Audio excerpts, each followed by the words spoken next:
Hi, I'm Carrera Alvarez, Wella Signature Artist. And today I'm going to be walking you through a bleach retouch. Some of the things I will cover today are hair analysis, product selection, sectioning, and application.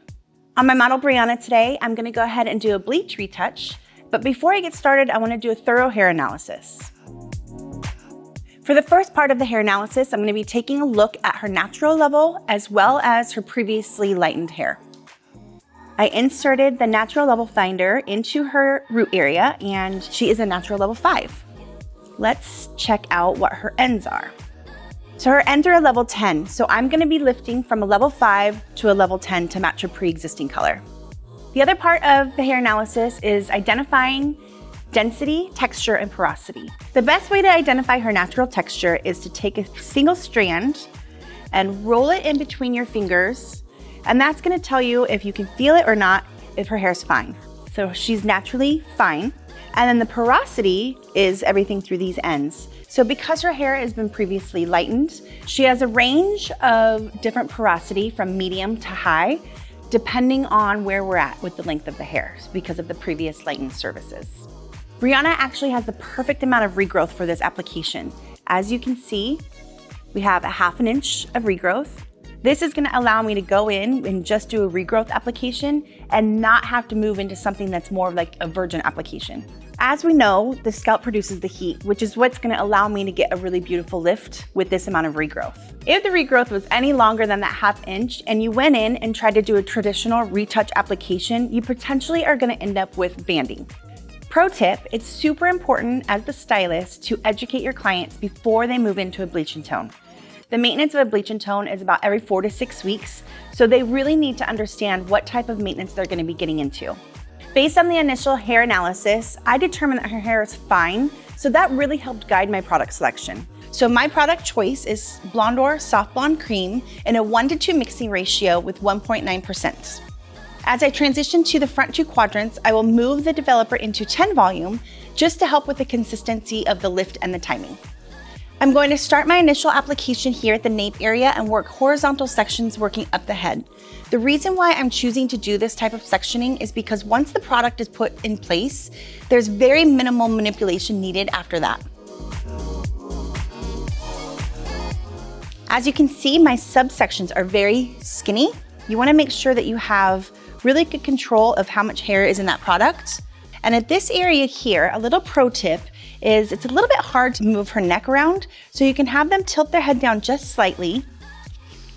And instead of working the product this way and potentially dragging and overlapping, what I like to do for the initial first sections is work my product upwards.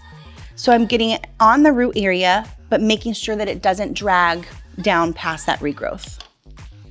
Now that I've gotten further away from that nape area, now I'm going to start working my brush, same amount of product on the tip, and just apply it going downwards. I mentioned the importance of your subsections being nice and thin, but it's equally important to make sure that you're putting enough lightener on the area. So saturation is key. So as you can see, I have my brush loaded with my product, and I'm just doing almost a dabbing motion, laying that product directly where it needs to sit and making sure that it has enough saturation in that regrowth area. Now that I've reached the occipital bone, I'm going to transition to the other side and work in the exact same manner until I reach the same point. So size of subsection is super important to make sure that they're nice and thin. Saturation is very important, but also cleanliness of your section is super important, because the cleaner your subsections are, the less potential you have for overlapping.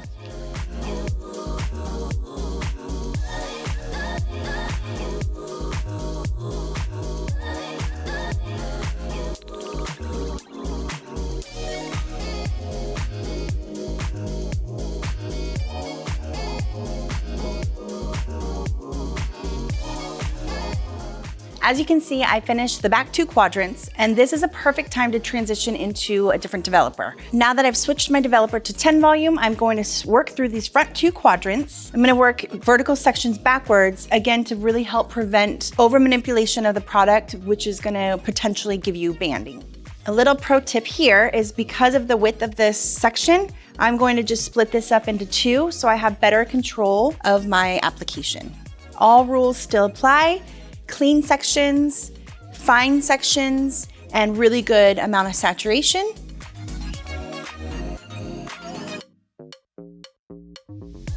I'm working my way all the way up to her front hairline here.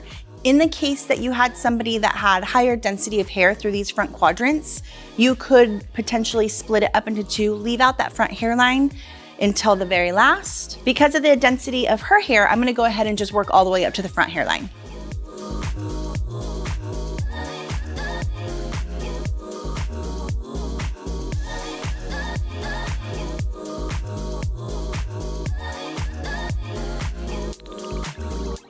So pro tip here is at the hairline, you want to really make sure that your sections are mirroring the hairline so it's easier for you to get the regrowth. And also really making sure that around the ear, you're kind of feathering that product up a little bit, because that's one area that's very easy to miss. What I like to do around this front hairline is take my brush with a little bit of product on and just gently feather it. That way you're making sure that you're getting all these little baby hairs right around the hairline. The other thing that I like to do is using my comb. You can kind of see there's a few little tiny baby hairs that are missed, and because those wouldn't be lightened, they'd be very noticeable. Taking the fine teeth of your comb and just gently laying those back into the product to make sure that those little hairs aren't popping out of the lightener as it's lifting. Now that I've completed the entire application, this is where I go in and recheck my work. This is a great example of why it's important to make sure that you go back through and readjust your application as needed around the hairline. Adding a little bit more product here to make sure that that's going to be properly lifted.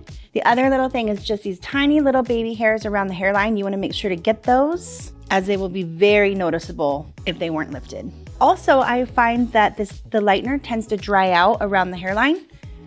So you just want to make sure that you get up in here behind the ear really good and around this nape area. Now that I've completed double checking my application, I'm going to allow her to process at room temperature, and I'm going to be checking her every 20 minutes or so until I get the desired lift that I'm looking for. Now that we've completed processing, before I get her rinse, let's double check to make sure that we're at the level that we're looking for. To get an accurate reading, I like to scrape off the product with a comb and gently push forward so that I get a little bit more of reflection so that I can visibly see the hair better. Amazing, right at a level 10. I'm gonna go ahead and get her rinsed out. Now that I've gotten Brianna shampooed, color post treated, and combed out, my toner selection is Shinefinity 09/13 with equal parts of 00/00, so the clear. So that's a level 9 diluted down with clear to make a level 10. I'm working with the bowl and brush activator, and I'm going to use the exact same sections that I did with her original application, with the 4 quadrants working from the nape up to the top of the head and then moving into the front 2 sections. The reason I like to do this is because if the toner starts to drop quicker in certain areas, I can take her to the shampoo bowl, lean her back, and easily get this rinsed out if the front needs more time to process.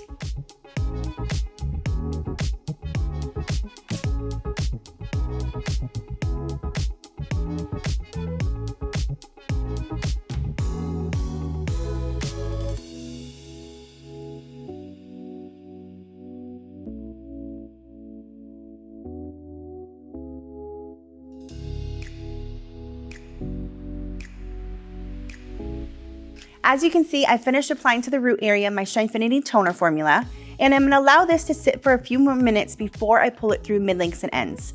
And the reason I'm doing that is just to allow for the variations of porosity.